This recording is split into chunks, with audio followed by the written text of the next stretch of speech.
Bueno, buenos días a todos. Buenos días, profe. Listo, ¿me confirman si ven la pantalla y me escuchan bien? Sí, profe. Ay. Sí, profe.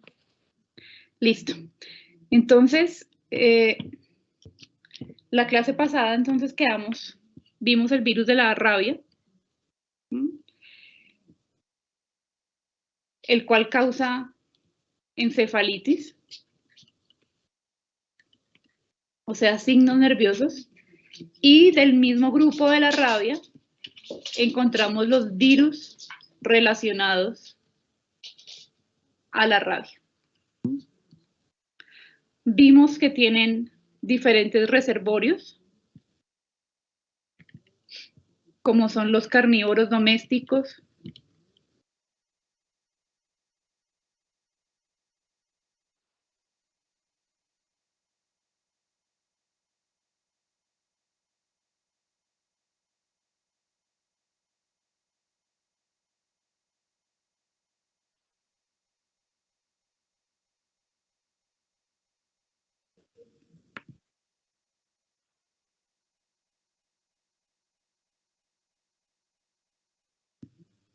¿me escucha? Sí, profe. Sí, profe. No sé qué pasó. Bueno. Y también tiene como reservorios los murciélagos. La importancia de estos virus es porque son casi 100% fatales. O sea, persona o animal que se infecta con el virus de la rabia termina siempre muerto. Y la rabia o los virus relacionados a la rabia tienen periodos de incubación largos. Significa que una persona o un animal que es mordido o al que le llega la rabia puede presentar signos clínicos entre 3 meses a 1 año. La otra característica es que, a pesar de que es fatal, es una enfermedad que puede ser controlada y prevenida. Y es lo que vamos a hablar específicamente hoy. Entonces, ¿cómo se hace el control de la rabia? Entonces, como tiene muchos reservorios, el control de la rabia se debe focalizar en todos los reservorios. Entonces, por un lado, se hace vacunación de carnívoros domésticos.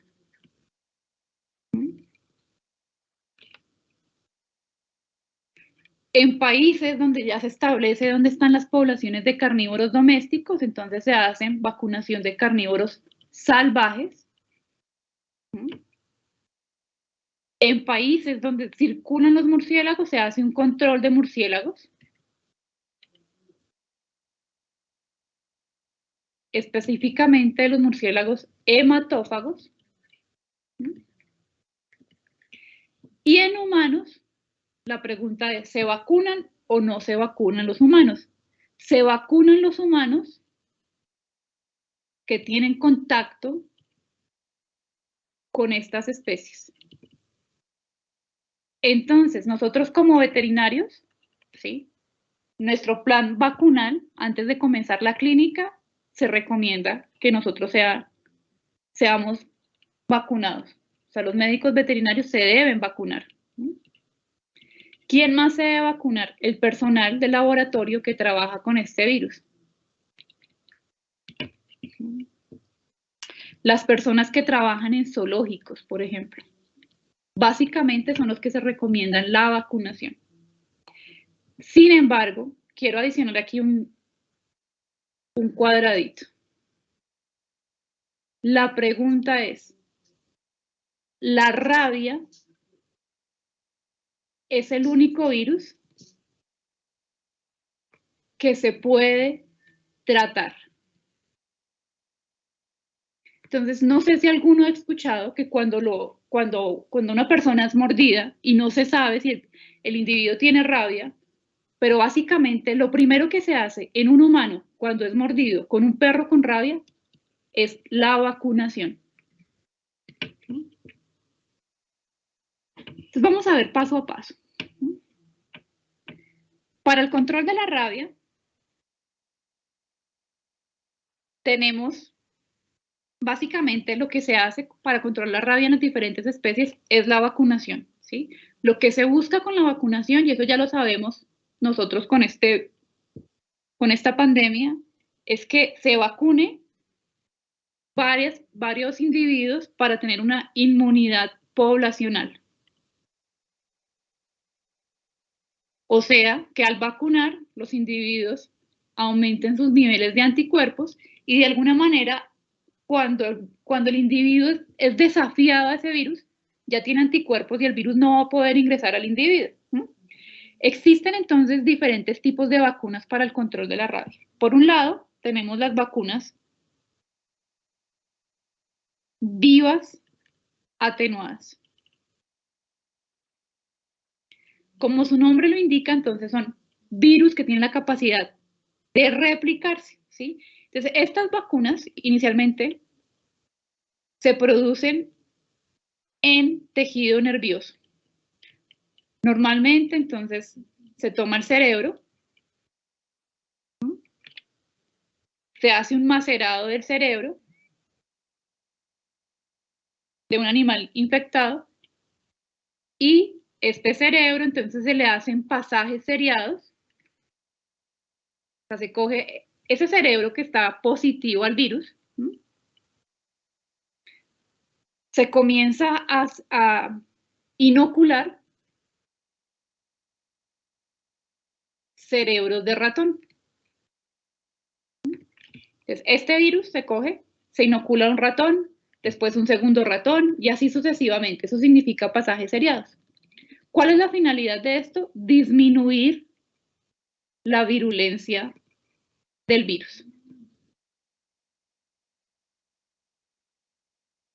Este tipo de vacunas se emplearon por mucho tiempo. El primer reporte de desarrollo fue en 1886, Louis Pasteur.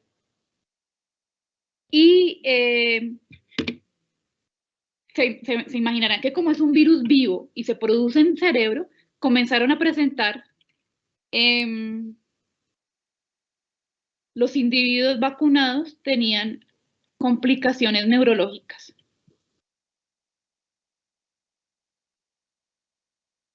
Entonces, este tipo de vacunas se descontinuó, ¿sí? Porque era que inocularle un virus a un individuo que tenía la capacidad de replicarse. Y si ocasionalmente esas defensas en el individuo bajaban, el virus automáticamente llegaba al cerebro y comenzaba a generar rabia. Entonces, estas vacunas, su desarrollo se descontinuó. Sin embargo, hay algunos países muy pobres que todavía pueden tener stocks de estas vacunas. Por otro lado, tenemos las más usadas, que son vacunas inactivadas. Estas son vacunas muertas y, como su nombre lo indica, son vacunas seguras. Entonces, aquí el virus se destruye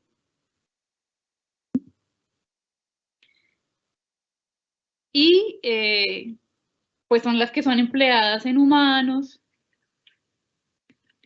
en animales domésticos. Por otro lado, tenemos vacunas recombinantes.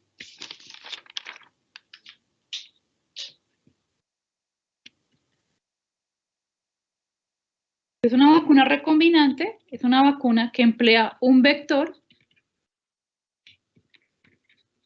normalmente un virus no patogénico,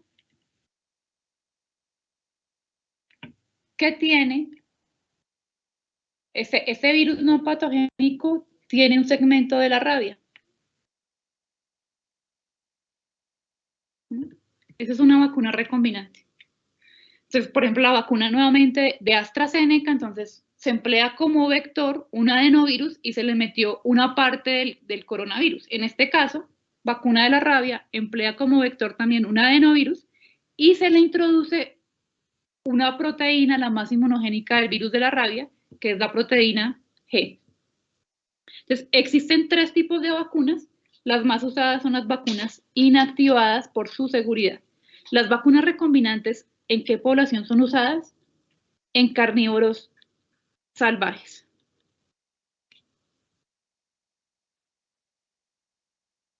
Entonces, aquí tenemos vacuna inactivada, que se coge el cerebro de un ratón que está infectado y se destruye el virus mediante compuestos físicos o compuestos químicos. Por otro lado están las vacunas atenuadas y por otro lado las vacunas recombinantes. Entonces, este es un virus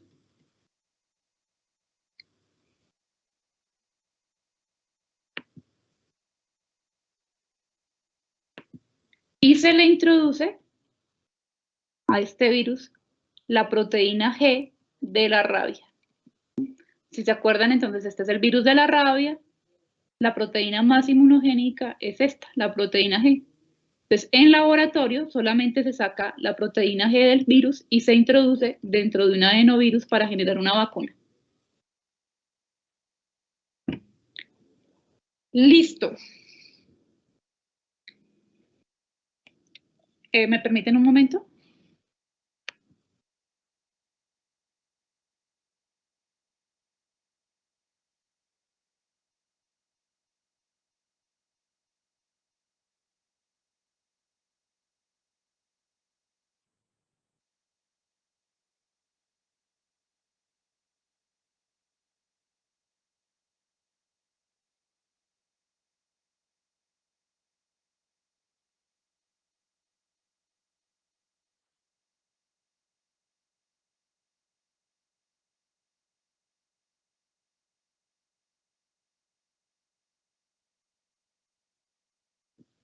Bueno. Ay, perdón.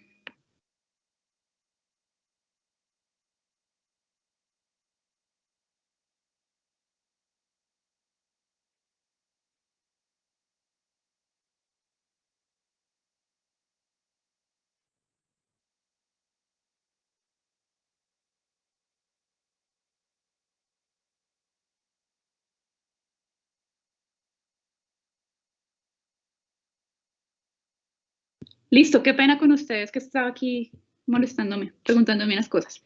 Bueno, ¿continúan viendo la pantalla? Sí, profe. Bueno, entonces nuevamente les traigo que como la rabia afecta a muchos, ¿sí? Entonces tenemos aquí los reservorios más comunes que son los carnívoros salvajes y los murciélagos, pero también tenemos aquí otros reservorios como son los carnívoros domésticos y los herbívoros. Entonces, repito, se hace control en todas estas especies. ¿Por qué? Lo que estamos evitando es que el virus de la rabia llegue al humano, ¿sí? Porque si llega al humano, vimos que el 100% es fatal. Entonces hay que evitar esto. Entonces es una enfermedad prevenible mediante la vacunación. Entonces aquí tenemos lo que más se emplea en animales pequeños, en caninos y felinos. ¿Sí? Es una vacuna inactivada. Se inicia vacunación a las 6 semanas o 2 meses y se recomienda la revacunación anual principalmente. Ustedes ya han escuchado, esto se hace en campañas de vacunación masiva para el control de la rabia. Entonces, en todas las localidades de Bogotá, por ejemplo, dicen, este fin de semana hay vacunación. Y esto es lo que más hace Colombia, controlar la rabia en los carnívoros domésticos, ¿sí? Por otro lado, entonces, quería mostrarles que cuando se comienza a implementar la vacunación, entonces aquí tenemos en esta gráfica el número de casos y por otro lado tenemos los años.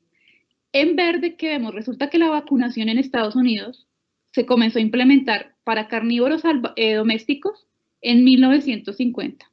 Y si ustedes se dan cuenta, a medida que se implementó la vacunación, aquí en color verde, los casos de rabia en caninos domésticos disminuyeron casi a cero. Pero resulta que comenzaron a darse cuenta que se bajó la rabia en caninos domésticos, pero si ustedes se dan cuenta, las otras líneas obedece a la presentación de casos de rabia en zorros, mapaches, murciélagos. Entonces, a partir de esto, dijeron, hay que también controlar la rabia en estas especies de animales salvajes. Entonces, Norteamérica es muy juicioso con estas campañas de control de rabia en carnívoros salvajes. ¿Cómo lo hacen ellos? Entonces, ellos emplean para el control de la rabia en silvestres la vacuna recombinante y la administran. Ustedes saben que la permanencia de estos carnívoros permanecen en bosques muy amplios, entonces es muy difícil que uno llegue, que por campañas lleguen y se pueda administrar parenteralmente a todos los animales. Entonces lo que decide Estados Unidos, Canadá y Estados Unidos es vacunación mediante aérea. Entonces básicamente lo que ustedes ven aquí es que la vacuna recombinante se mezcla con un sebo. Un sebo es una sustancia que permita que sea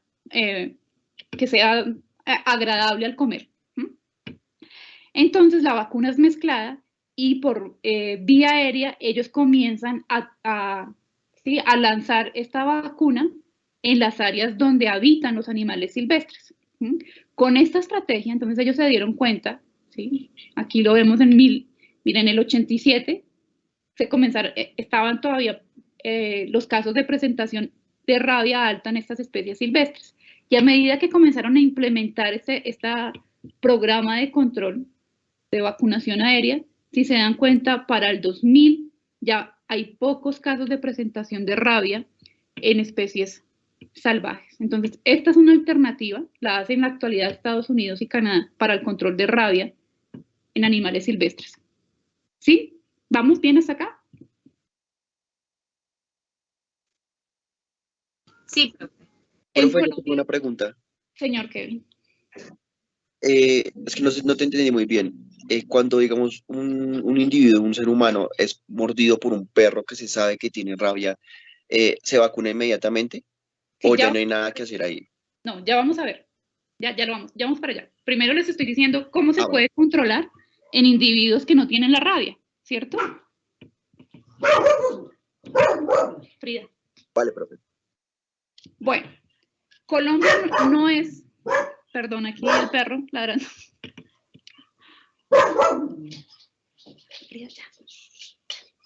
Bueno, Colombia no es la excepción. Nosotros sabemos que tenemos varias especies de carnívoros salvajes y específicamente en esta zona, ¿sí?, en la costa atlántica, abunda una especie de zorrillo, ¿sí?, donde se ha visto que tiene altos casos de presentación de rabia, ¿sí?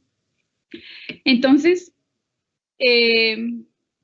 esta gráfica, por un lado, nos muestra cuál es el sitio de circulación de esta especie, este zorrillo, y en este punto, en esta figura que dice A, en este mapa, nos está mostrando estos puntos son los sitios de presentación de más casos de rabia, en Córdoba principalmente, en algunas partes de Bolívar, ¿sí?, algunas partes de Atlántico, que son los sitios donde abunda este zorrillo.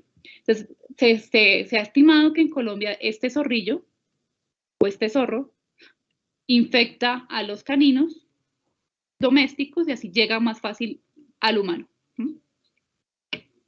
Esta gráfica prácticamente para el 2020 el Instituto Nacional de Salud nos está mostrando en color azul que en los sitios donde más se presenta rabia en Colombia, en los animales, es en la costa atlántica. O sea, esto confirma que principalmente en la costa atlántica son donde más se presenta rabia.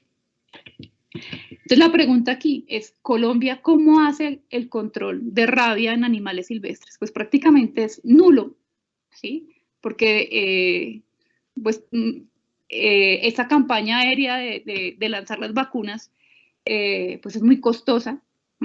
Prácticamente aquí tendrían que llegar las instituciones y comenzar a vacunar estos animales de manera parenteral, lo cual es muy difícil. Entonces, nosotros somos muy juiciosos en el control de rabia en animales domésticos, pero en silvestres sí podemos estar fallando enormemente.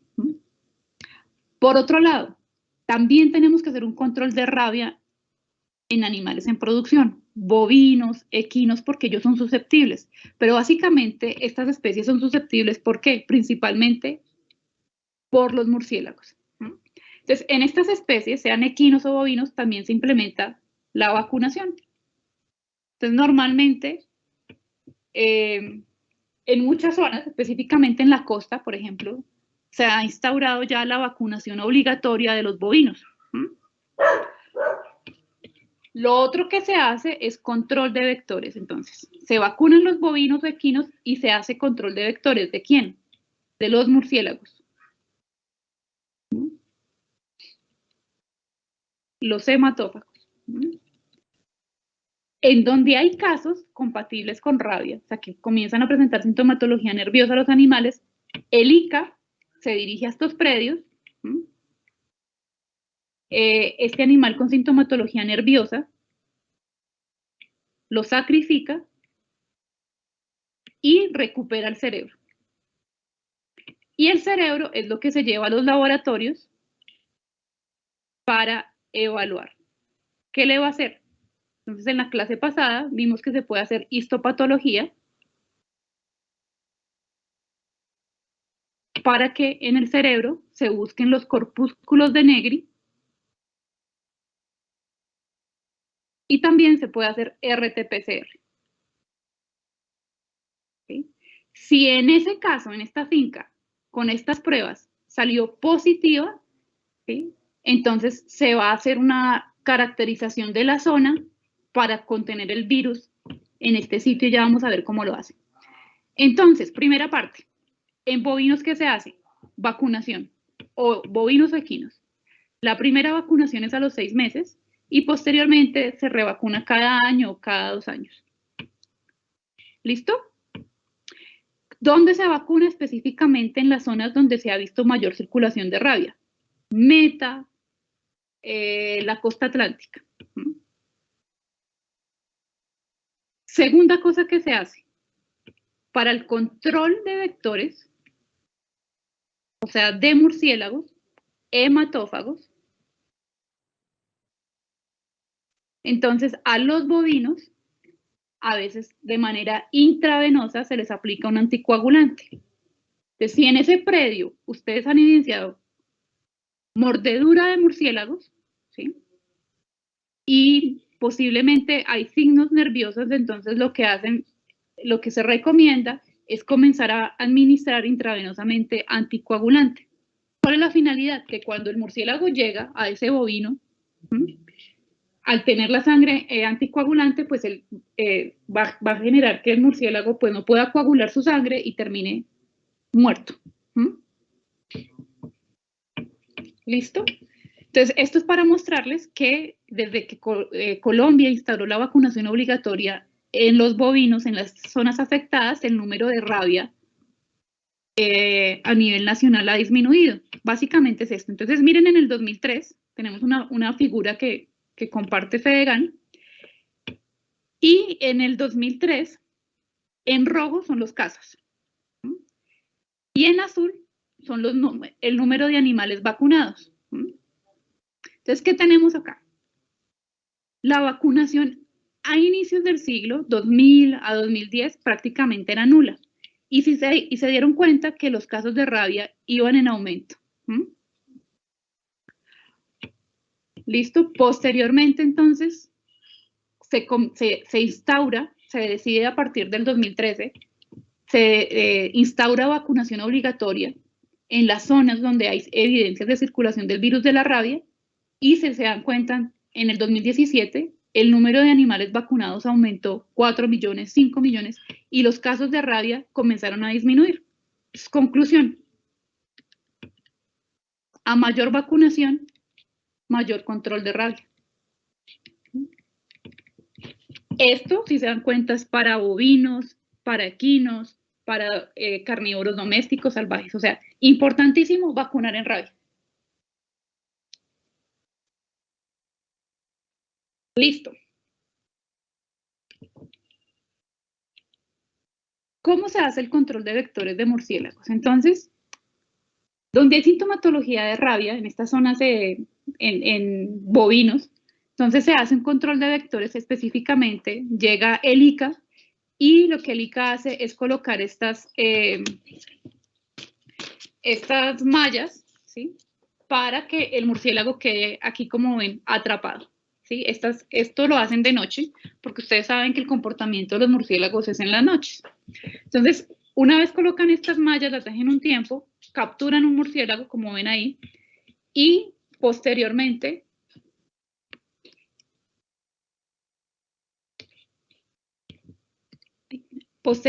entonces, a este murciélago que fue capturado, le ponen anticoagulante.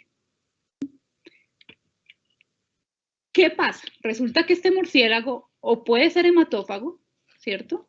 O puede ser insectívoro, o puede ser fructífero. Entonces, lo que se espera es que a este animalito le ponen anticoagulante y se va. ¿Qué va a pasar con este murciélago? Él va a llegar a su cueva, y en la cueva ustedes ya saben que ellos por un lado comparten entre especies, pero el comportamiento de ellos es que ellos se acicalen, se limpian entre ellos.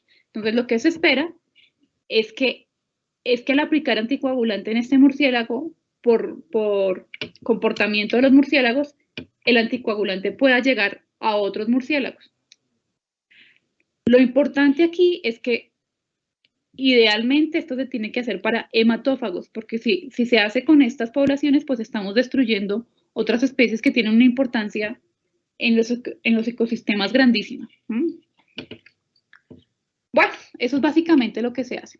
Por otro lado, digamos que aquí ocurrió el brote, ¿cierto? Entonces, lo que va a hacer el ICA es delimitar la zona donde ocurrió el brote de rabia. Entonces, si aquí ocurrió el brote, lo primero que va a hacer el ICA es delimitar un área de 4x4, o sea, 4 kilómetros a la redonda. Y en este sitio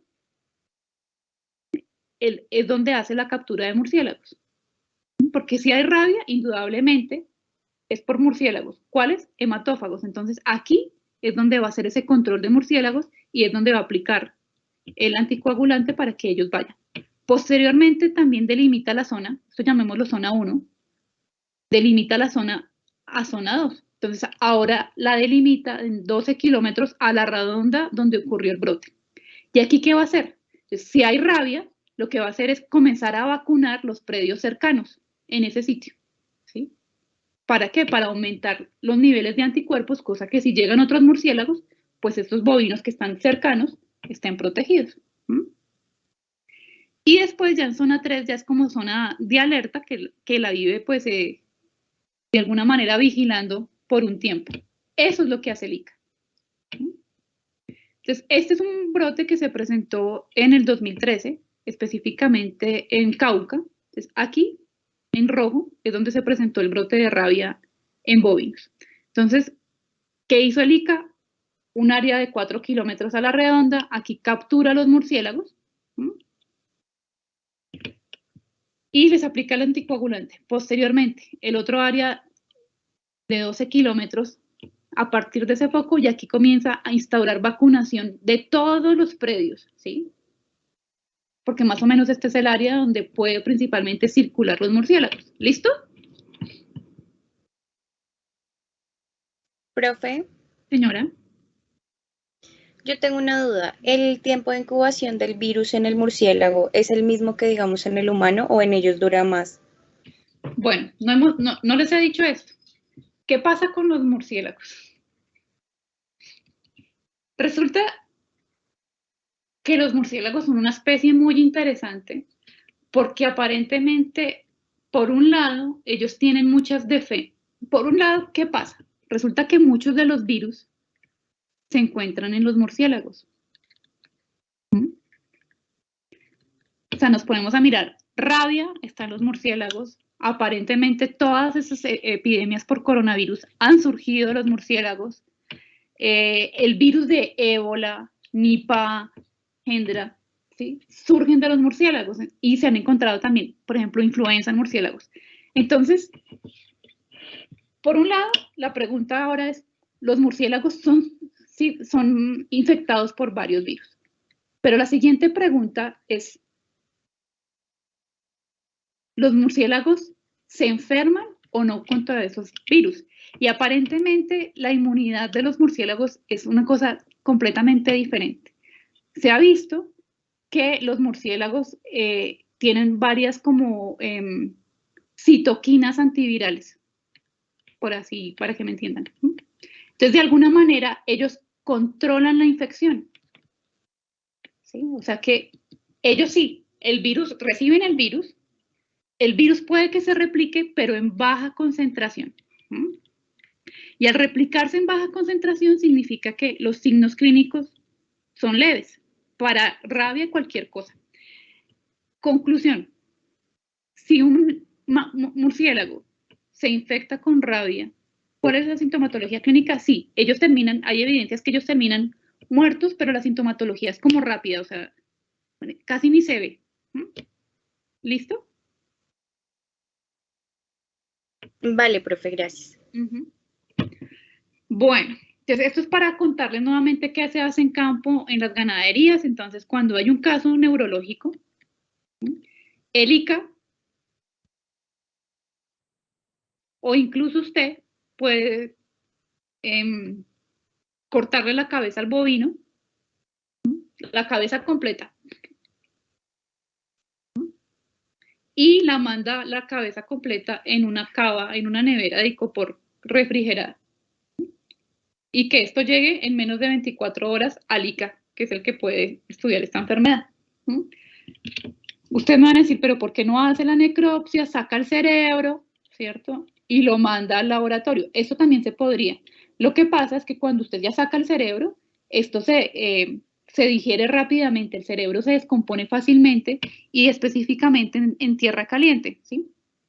Entonces lo que uno hace es como sacar toda la cabeza, porque es que llegar y sacar cerebro en campo no es fácil, usted necesita una cegueta, ¿sí? Es romper el cráneo, no es fácil. Entonces lo que se hace es, el matarizo, usted le dice, córteme la cabeza. Si tiene un brote de sintomatología nerviosa, entonces corta la cabeza y la cabeza completa en una nevera grande la manda al ICA, a la seccional de ICA más cercana.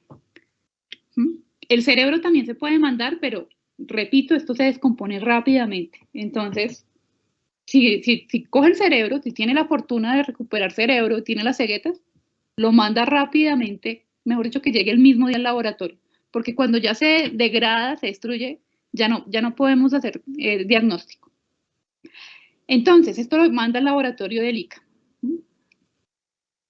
¿El ICA qué va a hacer? Entonces, nuevamente, coge el cerebro. Y lo primero que va a hacer es hacer histopatología. ¿Para qué? Para encontrar los corpúsculos de Negri.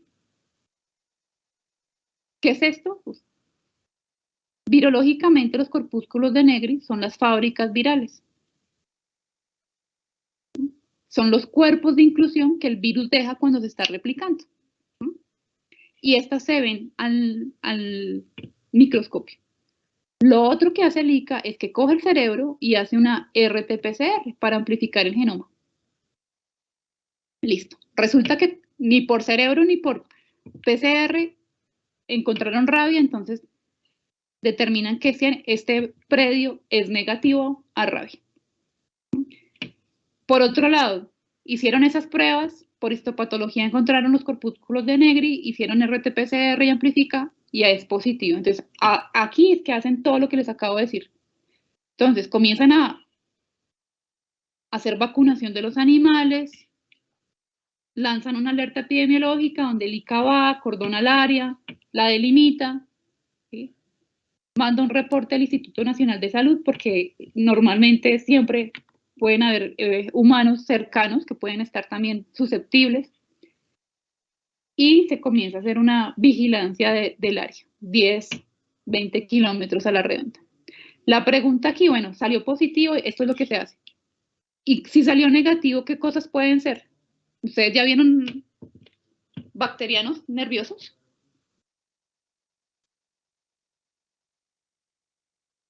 ¿No? Sí, profe. ¿Qué puede ser? Pues, profe, digamos, ahorita estamos viendo un parásito que también genera, pues, síntomas nerviosos. Si no estoy mal, es el sarcoplasmate. Bueno, un parásito muy común en las especies, no sé si es el mismo, es el sarcocistes. Pero no sé si se acuerdan que en virus también vimos que el herpes 5 puede causar signos clínicos nerviosos. Hay una bacteria que causa signos nerviosos en los bovinos que se llama la bacteria Listeria, que también puede estar asociada. ¿Listo? Bueno. Entonces la pregunta de Kevin, ¿qué pasa con los humanos? Entonces ya vimos que en los humanos se hace un control preexposición, o sea, significa que se vacunan antes de que estén en riesgo, ¿cierto? ¿Quiénes se vacunan? Los veterinarios, porque vamos a estar en contacto directo con estas especies, el personal que maneja animales, o sea, los que trabajan en zoológicos, por ejemplo, el personal que trabaja en el laboratorio con el virus de la rabia y, ojo con esto, también se ha comenzado a implementar la vacunación de personas que trabajan en las cavernas. Yo les dije que el 97% de la rabia se transmite por mordedura, pero hay reportes, un 3, 2%, donde ha ocurrido infección del virus de la rabia en personas que se meten a las cavernas que están muy llenas de murciélagos, ¿sí? ¿Por qué? Porque ellos eliminan el virus y están altas, imagínense que en esas cavernas hay cientos de murciélagos. Entonces se introduce una persona y estos animales están eliminando virus en cantidad, entonces es más fácil que llegue por vía aérea al humano. Estos casos son muy poco probables, pero igual, pues si se reporta es porque ocurre. Entonces, en humanos, o a los que nos han vacunado contra la rabia, es una vacuna inactivada y se vacunan el día 0, como es una vacuna muerta, requiere mantener la inmunidad, entonces se hacen 2 refuerzos, al día 21 y al día 30 de inoculación. Y pues lo ideal es vacunar anual, señor. Tengo una pregunta. Qué pena, tengo una pregunta, profe. Es que yo hace como 3 años me apliqué las 2 primeras dosis de la rabia, ¿sí? Sí. Digamos, creo que son 3, ¿cierto? Sí. Entonces, digamos, ahorita, ¿puedo aplicarme la que falta o tengo que empezar otra vez de nuevo, profe? Buena pregunta. Yo creo que se aplicaría la que falta. Y aplicársela anual. Si tiene contacto directo con mascotas, si trabaja en una clínica veterinaria, ¿sí? Lo ideal es que usted se mantenga, que esté vacunada cada año. Ah, sí, profe. ¿Cómo fue hace como 3 años? Pues por eso hago la pregunta. Profe, yo también ¿Sí? tengo una pregunta. Señora. Bueno, lo que decía Laura, creo, o sea, no sé, me han dicho algunos compañeros que cuando se la aplican, digamos, no terminan el esquema, les toca volver a empezar. ¿Por qué Sí, no? normalmente es que la inmunidad comienza así, usted hace un refuerzo, o sea, esta es la primera dosis, ¿cierto? El segundo refuerzo, el comportamiento va a ser así de anticuerpos. Listo. Y si usted no se hace la tercera, ellos prácticamente van a caer rápidamente. Si se hace la tercera, lo que va a pasar es que esta se mantenga más en el tiempo. Yo también creería que lo que recomiendan es que vuelva a iniciar. Precisamente porque es virus muerto. Porque muy probablemente si solamente se hace la segunda, a los 6 meses estos anticuerpos ya han bajado. Entonces usted está desprotegida. No, bueno, profe, listo. Muchas gracias. Bueno, pero entonces la pregunta es, ¿qué pasa con un individuo que ha sido mordido? Sí, específicamente en humanos. ¿Mm? Entonces, por eso les dije que es la única enfermedad viral que tiene tratamiento. Y precisamente el tratamiento se da porque tiene una incubación larga. Entonces, vamos a ver en qué consiste esto. Resulta que cuando una persona ha sido mordida por un perro, lo primero que tiene que hacerse es capturar el animal. ¿Sí? Entonces, yo reporto no es que me mordió un perro. Lo ideal es que usted capture ese perro. ¿Sí? Y lo que se hace es que al capturar ese animal, ese animalito sea observado por 10 días. ¿Mm? En esos días, entonces, por un lado, si el animal tiene signos clínicos nerviosos, o sea, el canino, este animalito se sacrifica.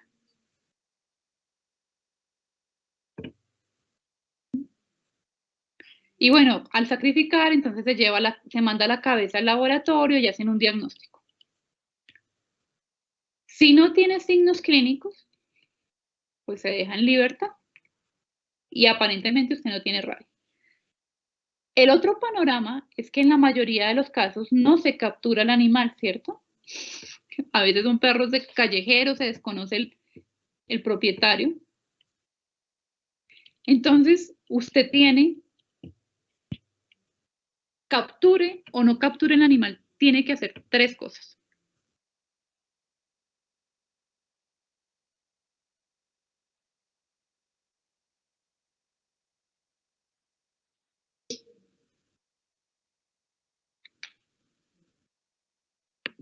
¿Están viendo la pantalla o me salí? Sí, profe. ¿Sí la están viendo o sí me salí? No, sí la estamos viendo, profe. Ah, ok. Bueno.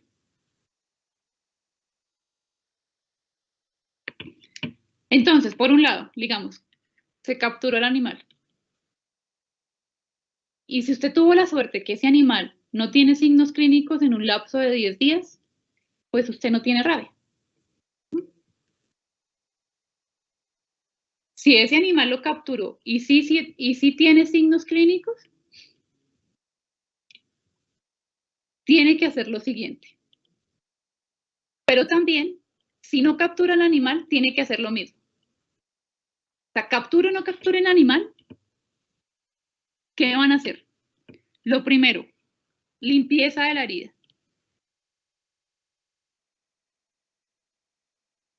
Esto puede sonar muy bobo, ¿sí? Entonces, cuando hablo de limpieza de la herida, significa que le ponga agua, jabón, ¿sí? Y un desinfectante, alcohol.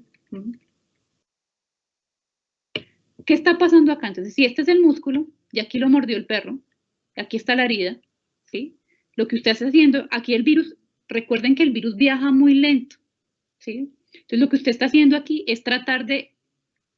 ¿El virus cómo es? Es un virus envuelto, ¿cierto?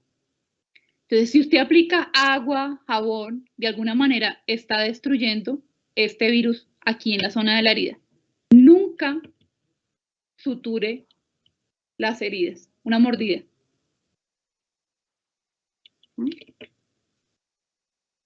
Listo, segunda cosa que va a hacer. Va a ser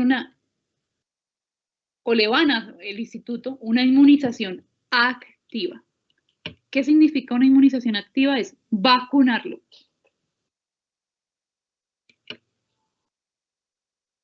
Entonces, aquí es que usted lo mordió el día 0 y comienzan un programa vacunal.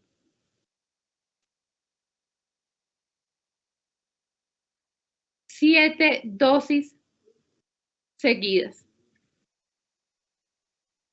Entonces, si lo mordió el día 0, entonces aquí, vacuna 1.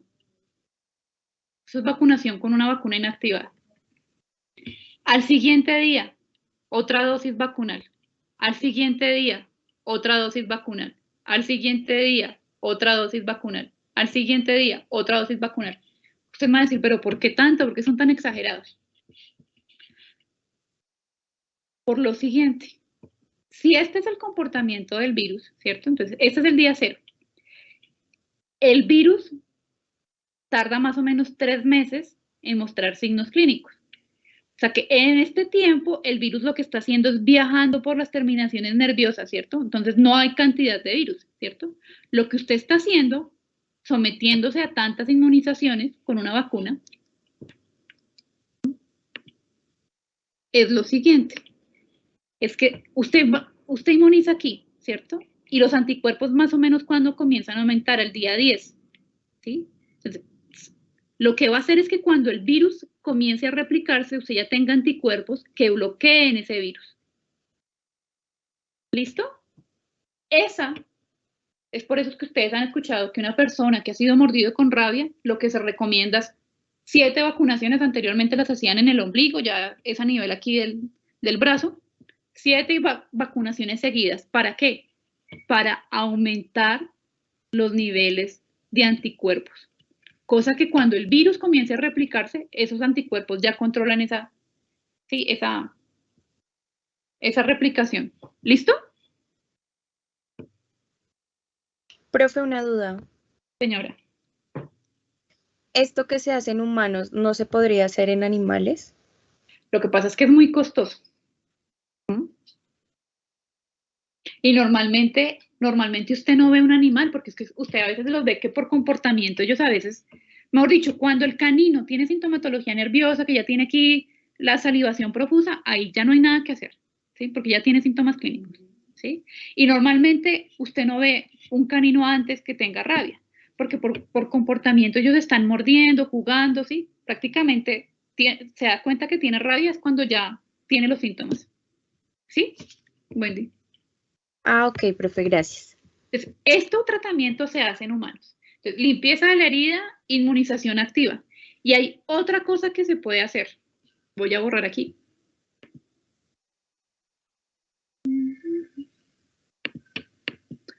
Ay, otra vez lo borré todo. Entonces, capturar el animal. Limpieza de la herida. Inmunización activa, que es la vacuna inactivada 7 dosis. Y lo otro que se puede hacer es una inmunización pasiva. ¿A ustedes qué les dice que sea una inmunización pasiva?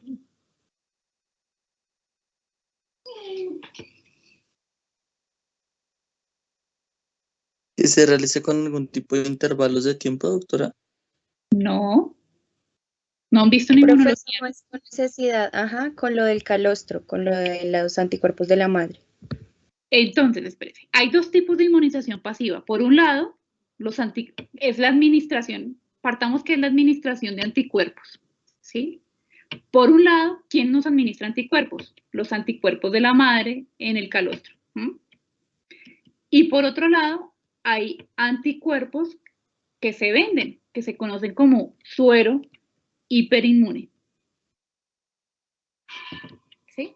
Entonces, en este caso, un suero hiperinmune antirrabia significa que se administra un suero que tiene anticuerpos de rabia. Y usted me va a decir, ¿pero cómo así? Pues sí, normalmente, por ejemplo, el Instituto Nacional de Salud tiene equinos.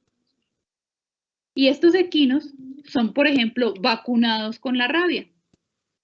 ¿Qué va a pasar que estos equinos sean vacunados? Ellos aumentan los niveles de anticuerpos contra la rabia y se coge este suero y se vende comercialmente. ¿Listo? Esto ya lo vimos en otras enfermedades como parvo. Entonces, ¿cuál es la finalidad? Si este es el músculo y aquí está la mordedura, resulta que este suero hiperinmune, grábenlo en la cabeza, porque es uno de los tratamientos comunes en rabia. Resulta que en la herida hay 2 tipos de administración. Si el día que lo mordió, llegó el virus acá. Y usted en la herida le administra el suero hiperinmune en la herida.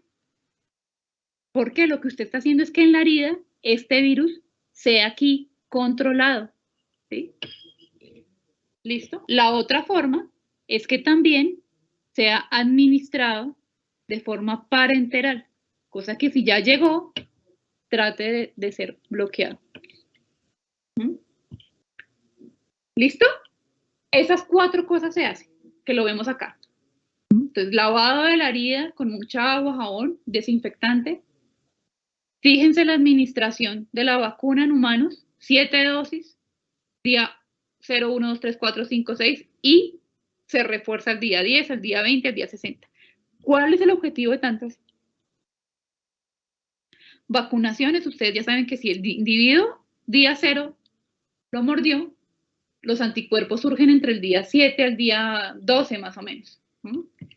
¿Cierto? Entonces, que más o menos al día 7, cuando ya el virus se está diseminando, ya hay alta concentración de anticuerpos y se mantengan por mucho tiempo, ¿sí? De aquí a que cuando el individuo tenga sintomatología, este virus ya sea controlado. ¿Listo? Y por otro lado, la administración de inmunoglobulina antirrábica, o también lo que se conoce como suero hiperinmune antirrábico. ¿Sí entendieron el concepto de un suero hiperinmune? Es la administración de anticuerpos antirrabia, o sea, específicos.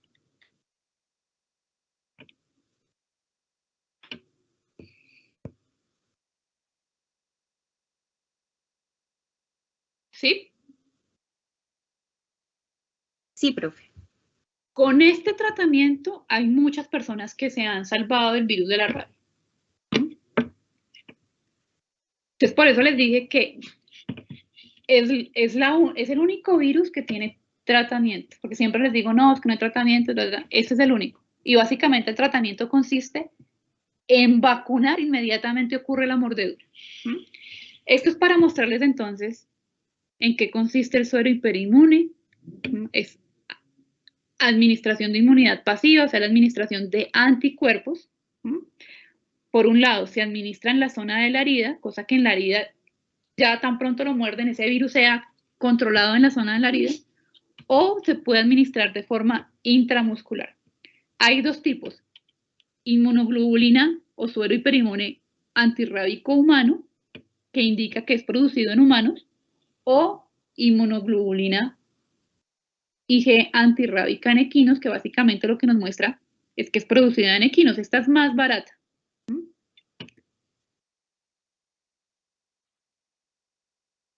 Pero están las 2 alternativas. ¿Listo? Kevin, ¿dudas? ¿Les respondí? Sí, profe. Profe, yo tengo una duda. Digamos en el caso de un perro que de pronto accidentalmente, de pronto ya presente síntomas y que por medio de la saliva le caiga de pronto a un humano, pero en los ojos, ¿es posible que haya infección? Sí, claro. Si el perro tiene sintomatología, se está eliminando el virus de la rabia en la saliva y a usted le caen los ojos, sí, y de hecho, si le llega a los ojos, el periodo de incubación es más corto. Estamos hablando que por ahí en 30 días tiene signos clínicos. ¿Por qué? Porque esta es la cara y aquí están los ojos. Rápidamente, por los ojos llega al cerebro. ¿Sí? Es muy diferente que el individuo se infecte en un pie, ¿sí? Donde el virus tiene que viajar todo esto, por eso se demora tanto en presentar la sintomatología. ¿Sí? Pero sí es posible. Vale, profe, gracias. Bueno, la pregunta aquí. La probabilidad que se administre suero hiperinmune es baja por el alto costo. Estamos hablando que esto más o menos oscila el tratamiento con esto en $1,000.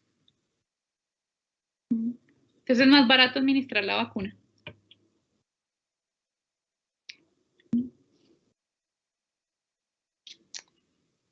Bueno, esto es lo mismo, entonces se captura el perro, Si no hay signos clínicos, se suelta el perro porque no tiene rabia, 10 días de observación, pero si hay signos clínicos, el perro se sacrifica, se recupera el cerebro, se miran los corpúsculos de Nigri y se hace RT-PCR.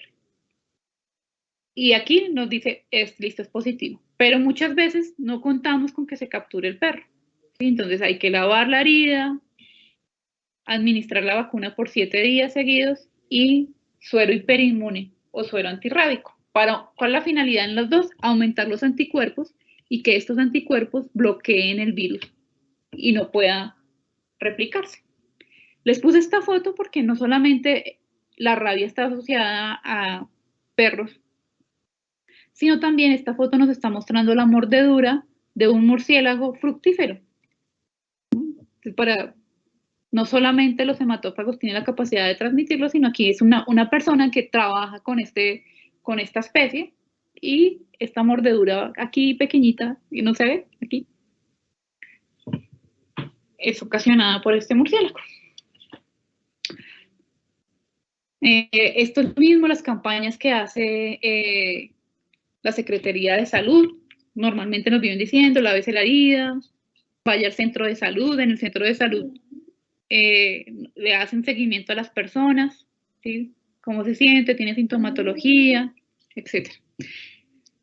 Bueno, esto es para mostrarles más o menos el panorama del virus de la rabia. Les dije anteriormente que donde más casos se presenta es en África y en Asia, en los países más pobres. Por un lado, porque ellos prácticamente sus campañas de control de rabia son nulas, ¿no?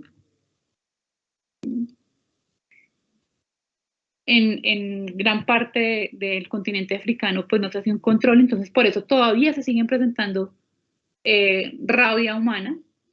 Y en Colombia tenemos el riesgo, está en bajo riesgo. Precisamente, no sé si ustedes escucharon el año pasado un caso de rabia. Para octubre del año pasado se presentó un caso de rabia en el departamento del Huila, donde un felino se lo transmitió a una mujer. Y ya cuando se presentó la sintomatología en la mujer, pues ya estaba en sus estados finales de la enfermedad. Bueno, básicamente era esto para contarles de rabia. Bueno, vamos a hacer un descanso de 5 minutos para seguir hablando de otro género importante en esta familia, que vamos a comenzar a hablar de virus que causan enfermedad vesicular. ¿Listo? Entonces nos vemos a las 11:07. ¿Sí? Vale, profe. Okay. Vale. Bueno.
Bueno, ¿seguimos?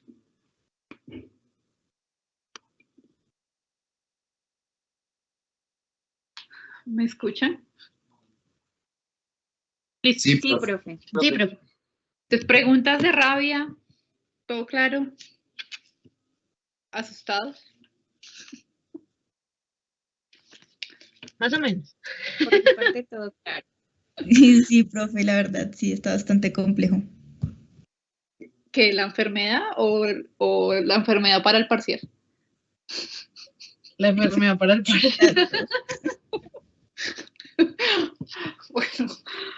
Bueno, entonces, vamos a hablar del otro género de importancia en esta familia. Ya dejamos a un lado los lisavirus, donde encontramos rabia. Ahora vamos a hablar del género vesiculavirus. Y aquí encontramos entonces el virus de la estomatitis vesicular. Entonces, aquí su nombre ya nos está diciendo estomatitis vesículas. O sea, son virus que afectan piel aquí, estos que afectan el sistema nervioso. Entonces resulta que de manera general la estomatitis vesicular afecta diferentes mamíferos, ¿sí? Y se transmiten por insectos, no por contacto directo, sino por insectos hematófagos. Esto es nuevamente un resumen, esto ya lo vimos anteriormente, aquí encontramos lisavirus, todos los virus asociados a la rabia, y el virus de la rabia, y por otro lado entonces tenemos la estomatitis vesicular indiana y la estomatitis vesicular New Jersey. Estos virus, las estomatitis, solamente se han reportado en el continente americano. Entonces vamos a ver en qué consiste esto. Entonces tenemos el virus de la estomatitis vesicular, las siglas van a ser VSV. Y tenemos dos tipos de estomatitis. Por un lado, la estomatitis vesicular indiana, la cual se divide en Indiana 1, Indiana 2 e Indiana 3. La Indiana 1, también conocido como clásico, es por todo el continente americano.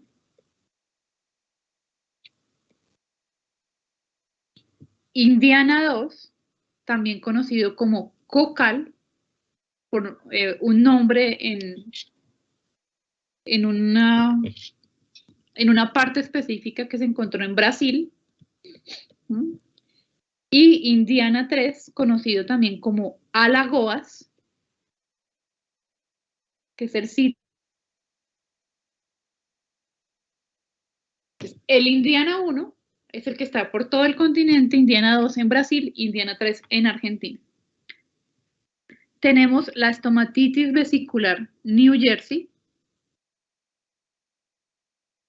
Esta la van a encontrar como BSNJ. Y este también no se divide en tres, sino está solamente uno y está por todo el continente americano. El New Jersey es más prevalente.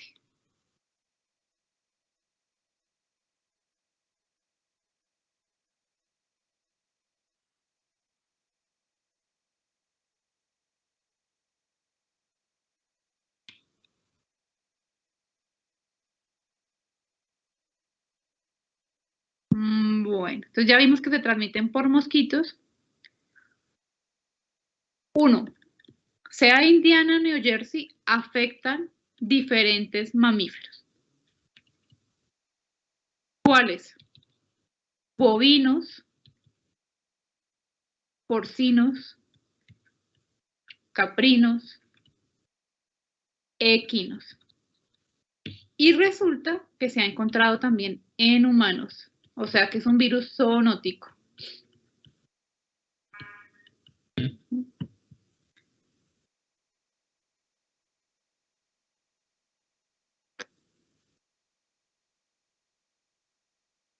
Esto ya lo vimos la clase pasada, entonces, ¿cómo es la forma del virión?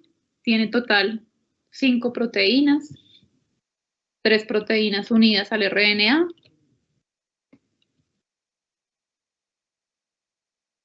Que es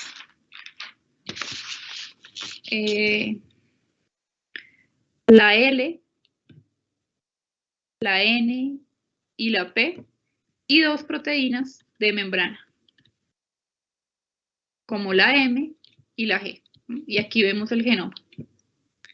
Es igual, la morfología es igual a la rabia, puede cambiar un poco en el tamaño, pero bueno. Aquí está el genoma, entonces ya sabemos que los virus de la familia Rhabdoviridae son negativos, o sea que van de 3 a 5.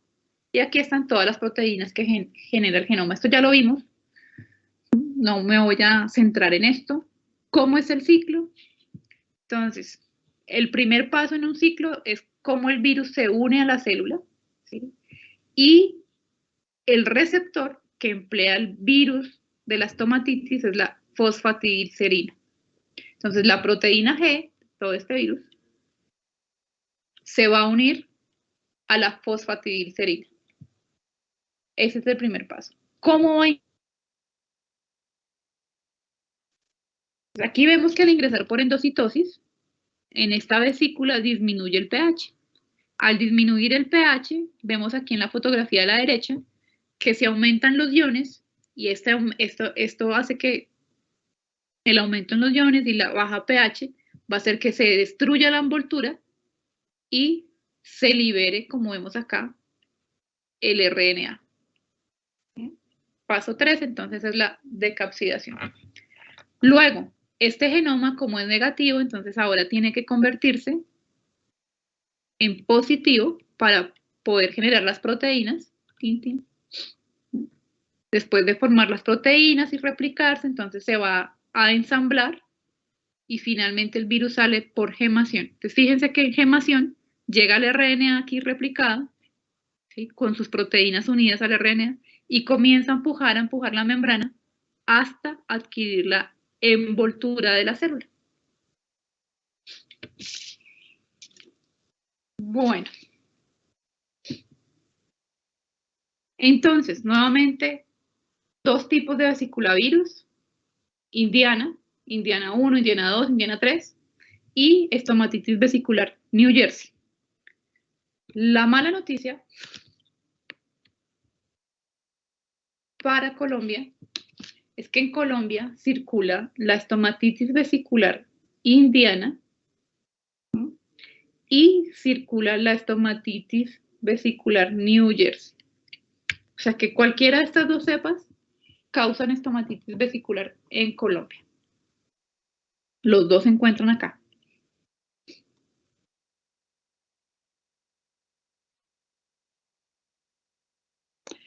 Unas ligeras diferencias entre los 2. Entonces, por un lado, New Jersey es el más prevalente, se reporta un 80% de prevalencia.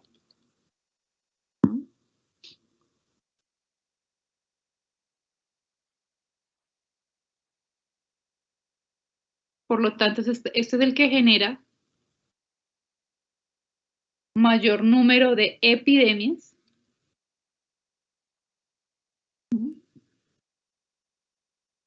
Su principal circulación, o sea, donde más circula, es en México, Colombia, Venezuela y Perú.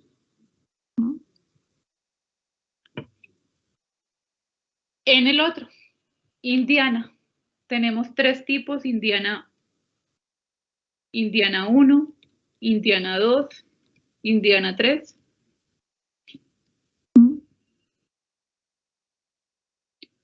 Este se estima que tiene una prevalencia del 20%, o sea, está en menor proporción. Ya vimos que el 3 circula en Argentina, este en Brasil. Y en Colombia, entonces, específicamente el 1.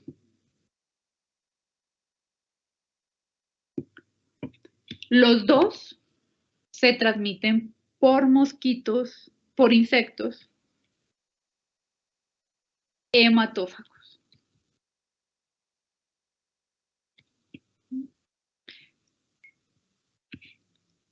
Esta, fíjense,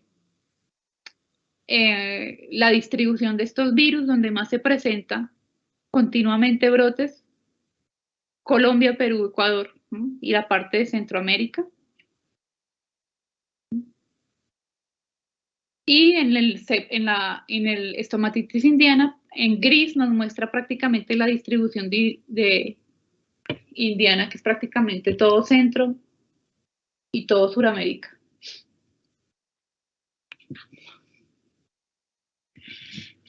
Bueno, ¿por qué? ¿Por cuáles insectos hematófagos es transmitido este virus? Hay varios, ¿sí? Por un lado, el principal, se ha visto los tábanos, mosquitos aedes, culex, los culicoides, o también conocidos como jejenes, la mosca de los establos, la Stomoxys calcitrans. Todas especies tienen la capacidad de transmitir este virus, sea New Jersey, sea Indiana. Y se ha visto que específicamente en estas especies de mosquitos, en la Stomoxys, en la Lupsomia, transmiten el virus de forma transovárica, o sea, a los huevos, a las ninfas. Estas tres. Entonces, de manera general, nos está diciendo que la manera de controlar este virus es controlar la población de insectos hematófagos. Bueno, ¿cómo es el ciclo de vida? Entonces, esta figura se ha hablado que el virus se mantiene en unos reservorios. Estos son los vectores y este es el huésped final. ¿En dónde se ha encontrado? En reservorios como roedores, en murciélagos e incluso los ciervos, venados, pueden mantener este virus. Entonces, en la selva el virus se puede mantener aquí. Y cuando son picados, por cules, aedes, tábanos, el virus sale y llega o a los equinos o a los bovinos, porcinos, e incluido el humano. ¿Listo? Ese es el ciclo, entonces, del reservorio pasa al insecto hematófago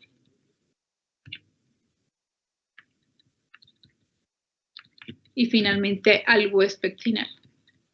Pero les quiero resaltar que la estomatitis, entonces, o se encuentran equinos, o se encuentran bovinos, o se encuentran porcinos. Porque vamos a ver que otras enfermedades vesiculares tienen un tropismo no tan amplio.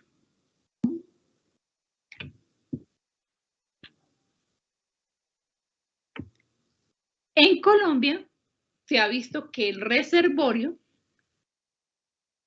de la estomatitis, en mayor porcentaje, en un 45%, son las zarigüeyas. Como lo ven ahí, conocida como chucha, fara, ¿sí? Presente en tierra caliente, en tierra fría. Por otro lado, también se ha encontrado en los ratones de los arrozales, o en el ratón pigmeo del arroz, o en otra especie en Colombia, que es el filandro gris. En estas tres especies de roedores también se ha visto, ¿no? Pero principalmente en la zarigüeya.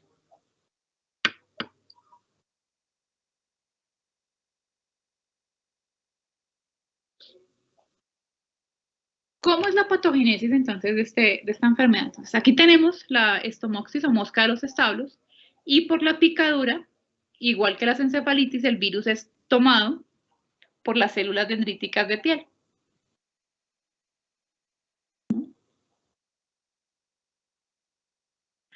Aquí viaja por la microvasculatura hasta los nódulos linfáticos regionales.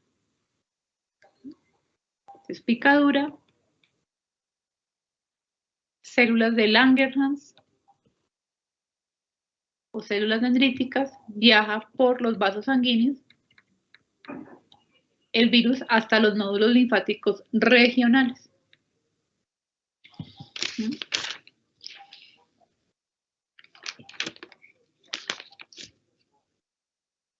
Y de aquí el virus viaja principalmente por los macrófagos hasta buscar las células epiteliales.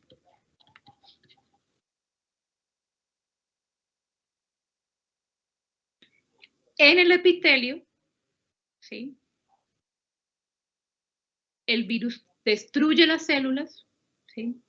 Esa destrucción de las células entonces va a hacer que la célula se altere, se genere un edema intracelular, necrosis y atraiga células inflamatorias, neutrófilos, etc. Hasta que finalmente se forme una vesícula. La unión de varias vesículas, cuando la evolución de la vesícula hace que la piel se unan varias vesículas y esas vesículas se ulceran. Entonces, básicamente las lesiones son las siguientes. Estas son unas vesículas pequeñitas y ellas comienzan a unirse. ¿No? Y cuando ya se unen varias, entonces después de 4 días, ya la unión de varias, esta lesión vesicular aumenta. En el lapso de 7 a 10 días, ya hay una cicatrización.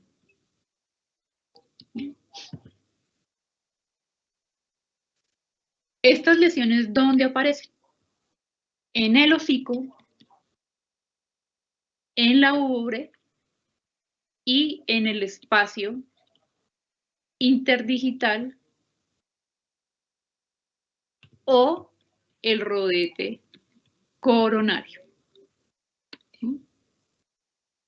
Básicamente las lesiones es porque el virus destruye la célula, y esta destrucción va a traer células inflamatorias y todo ya el panorama que ustedes conocen de inflamación.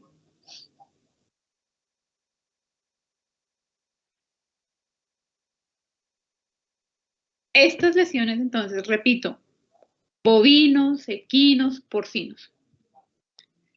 Esto es como se ve, por ejemplo, las lesiones en el hocico de un equino, lesiones vesiculares aquí, dentro de la cavidad bucal pueden observar vesículas acá, o en el rodete coronario, o en la lengua. Entonces, si ocurren lesiones en la boca, a nosotros cuando nos salen aftas dentro de la boca también nos duele y eso hace que nuestro consumo de alimento disminuya. Entonces, indudablemente, animales con este tipo de lesiones va a haber una disminución en el consumo de alimento. Cuando estas lesiones aparecen a nivel de las patas, pues también generan dolor y los animales no van a querer moverse, van a tener cojeras. Y cuando hay lesiones a nivel de la glándula mamaria, específicamente en los bovinos, pues van a ser animales que no se dejen ordeñar y disminuye la producción de leche. En humanos, ¿qué causa? Se han reportado que no causa síntomas o signos gripales y se han reportado lesiones de estomatitis en la boca. Entonces, esto es para mostrarles lesiones orales. Van a generar que el animal no quiera consumir comida y comienza a disminuir peso. Lesiones en los pies, pues va a tener lesiones en los aplomos, el animal no quiere moverse, tiene cojeras. Y las lesiones en la glándula mamaria afecta la producción de leche y puede generar una mastitis. Estas son las consecuencias de esas lesiones vesiculares. Esto es en humanos, se pueden observar aftas así a nivel de la boca. ¿Quiénes desarrollan estomatitis? Pues indudablemente las personas que comparten con estas especies. Entonces los trabajadores en las ganaderías, o sea, los ordeñadores, los que manejan los animales y también los veterinarios.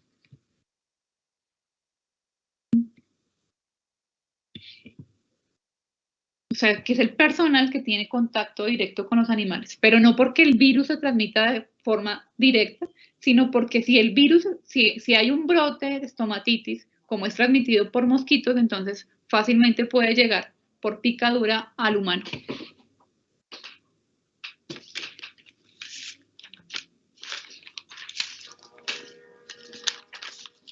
Traigo este cuadro porque resulta que las enfermedades vesiculares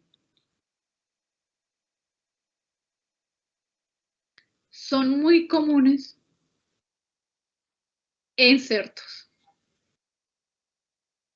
Y hay varios virus que causan enfermedad vesicular. Y resulta que la enfermedad vesicular no se diferencia clínicamente. O sea, una vesícula es lo mismo en aftosa, en estomatitis, en exantema, etc.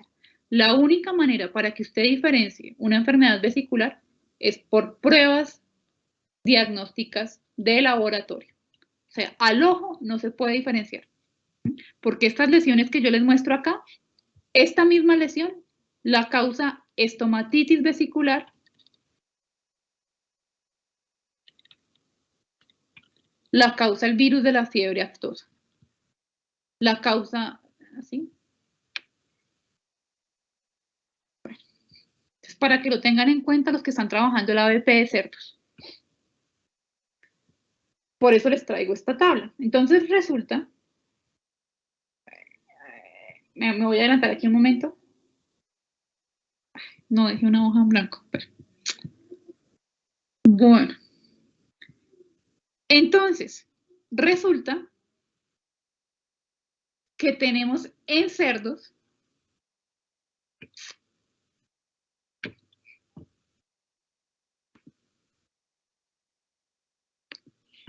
cuatro virus que causan enfermedad vesicular. Por un lado, tenemos la estomatitis vesicular, que es el virus que estamos hablando hoy. Por otro lado, tenemos el virus de la fiebre aftosa.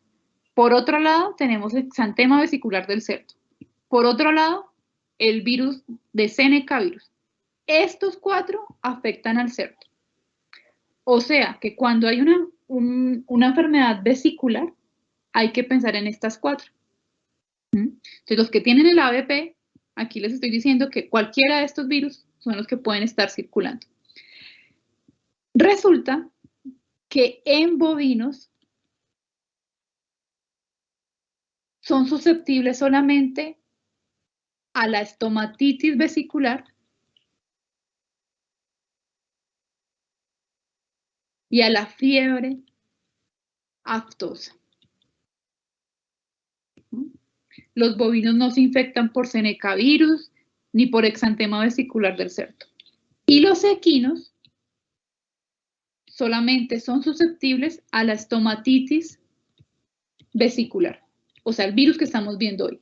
Conclusión, la estomatitis vesicular es el único virus que causa enfermedad vesicular y que afecta todas las especies, que afecta a todas estas especies. ¿Listo? La próxima clase vamos a hablar del virus de la fiebre aftosa. Pero resulta que cuando hay una enfermedad vesicular, sean cerdos o bovinos, lo primero que se piensa es en fiebre aftosa. Y por lo tanto, hay que enviar muestras al laboratorio para que esto no sea. Entonces, cuando hay una enfermedad vesicular, como es una enfermedades que afectan la piel, entonces, ¿qué se hace? La muestra son las vesículas, ¿sí? Entonces se hace un raspado de las vesículas, o si está la vesícula con fluido, como ven acá, viene el veterinario y con una jeringa toma el fluido vesicular. Por otro lado, entonces aquí, si hay vesículas internas, entonces este fluido de las vesículas se puede tomar. Este es el tipo de muestras. ¿A esto qué se le puede hacer? O una ELISA directo para detectar antígeno, o una RT-PCR para detectar genoma, y también, se me faltó decirles, se puede hacer un aislamiento viral. ¿En qué consiste esto? En crecer el virus en cultivo celular.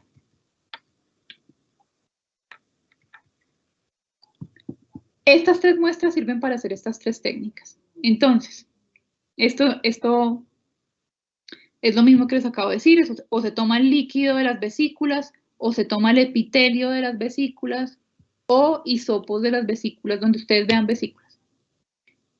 Y todo esto se manda al laboratorio rápidamente en una nevera de icopor. Aquí entonces está. Uno podría hacer una microscopía electrónica para mirar el virus y se vería en una microscopía la morfología típica de este virus, que el virus tiene una forma de bala. Sin embargo, en Colombia no todos los laboratorios tienen un microscopio electrónico, entonces esto no se hace de manera rutinaria o de manera continua.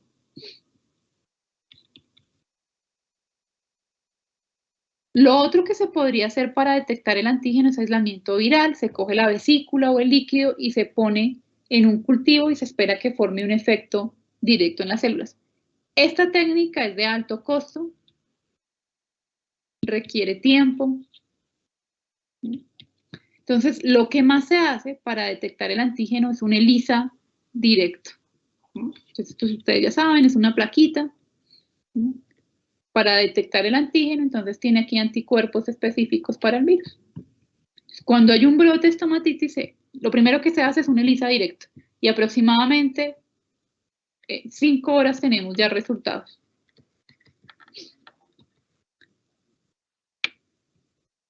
Listo. Por otro lado, se puede detectar anticuerpos. O sea, se hace un ELISA indirecto, se puede hacer cero neutralización. Aquí quiero indicar que se hacen muestras pareadas, o lo que ustedes han escuchado como serología pareada.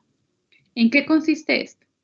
Es tomar muestras de suero en 2 periodos de tiempo del mismo animal.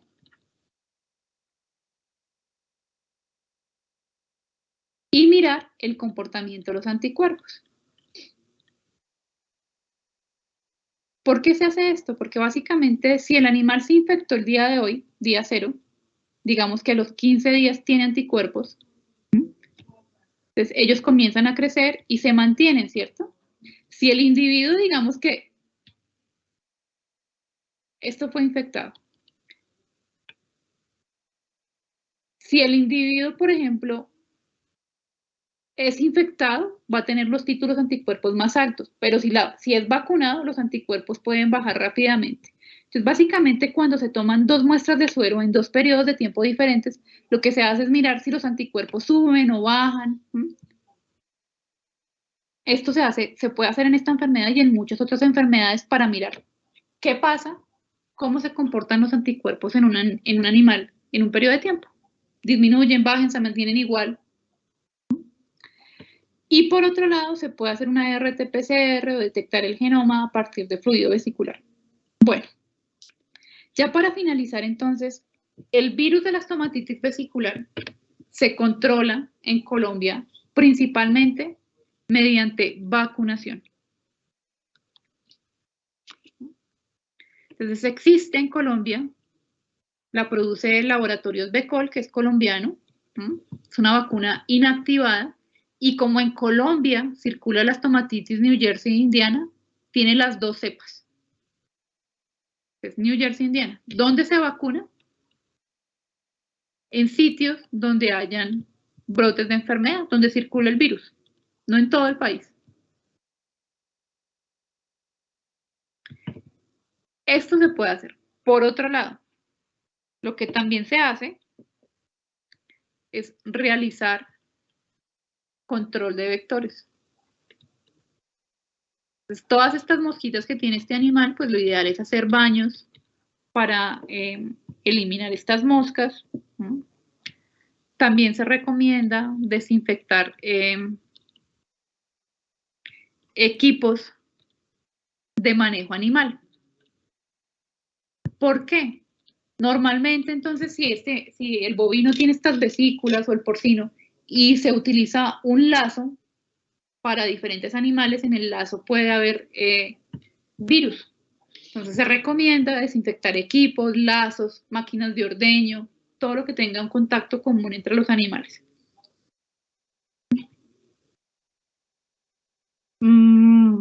Igual que todas las enfermedades, pues lo ideal sería separar animales sanos de enfermos.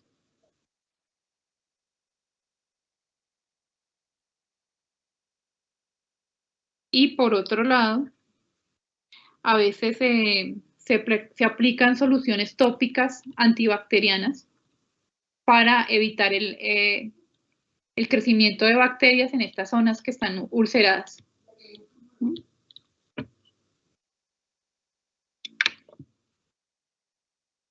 Esto es para mostrarles que en Colombia, entonces, las enfermedades vesiculares en Colombia más comunes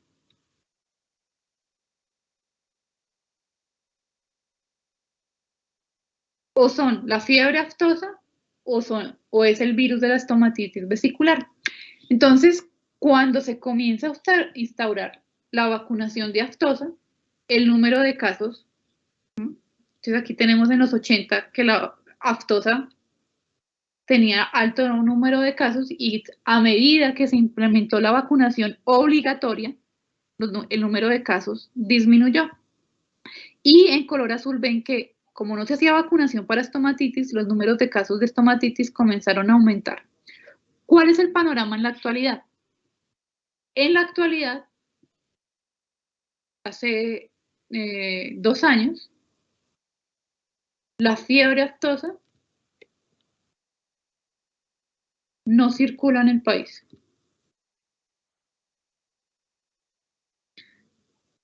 Pero ojo, si esto es Colombia, aquí tenemos a Venezuela, tenemos a Ecuador, y estos países no hacen control de fiebre aftosa. Y de hecho el último brote de fiebre aftosa se presentó aquí en la frontera con Venezuela. Entonces, en la zona centro de Colombia no hay reportes de aftosa, se vacuna, pero en las fronteras sí se hace vigilancia para evitar que este virus ingrese.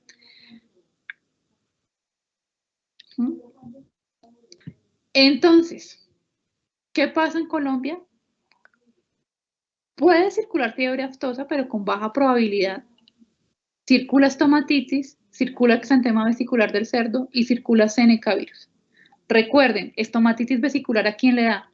Equinos, bovinos, cerdos, caprinos y ovinos también. Aftosa, ¿a quién le da? Bovinos, cerdos, caprinos y ovinos. Aquí no se afecta al caballo. La exantema vesicular le da solamente a los cerdos y Seneca virus solamente a cerdos. Conclusión, si hay un brote de enfermedad de estomatitis vesicular, lo que usted tiene que hacer cuando vea vesículas es mirar todas las especies afectadas, porque si están afectados los equinos, ¿sí? Este es un indicativo que es estomatitis. Si en la granja tiene enfermedad vesicular en los bovinos y en los cerdos, hay que pensar en fiebre aftosa o enfermedad vesicular, en estomatitis vesicular. ¿Listo? Pero si se están infectados los equinos, la única enfermedad vesicular en los equinos reportada es la estomatitis vesicular. ¿Sí? Esto es importante en el diagnóstico y en el control de la enfermedad. Y lo vamos a ver en aftosa la próxima clase.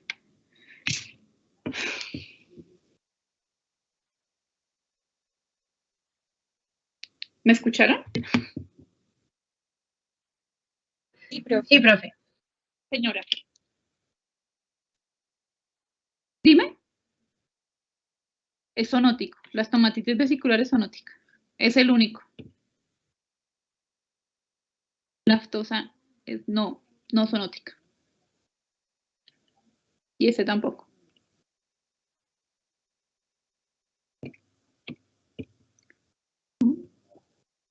¿Listo?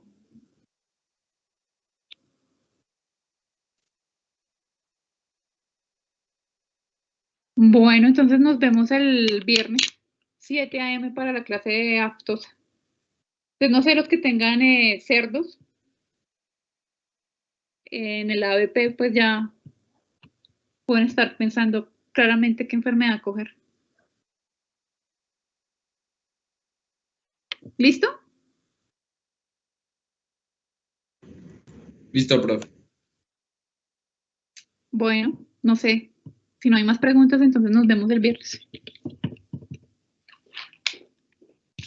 Vale, profe, gracias. ¿Podría hablar contigo un momentico ahorita, por favor? Sí, déjame y te marco, que es que tengo también una, creo que Kevin pidió una asesoría.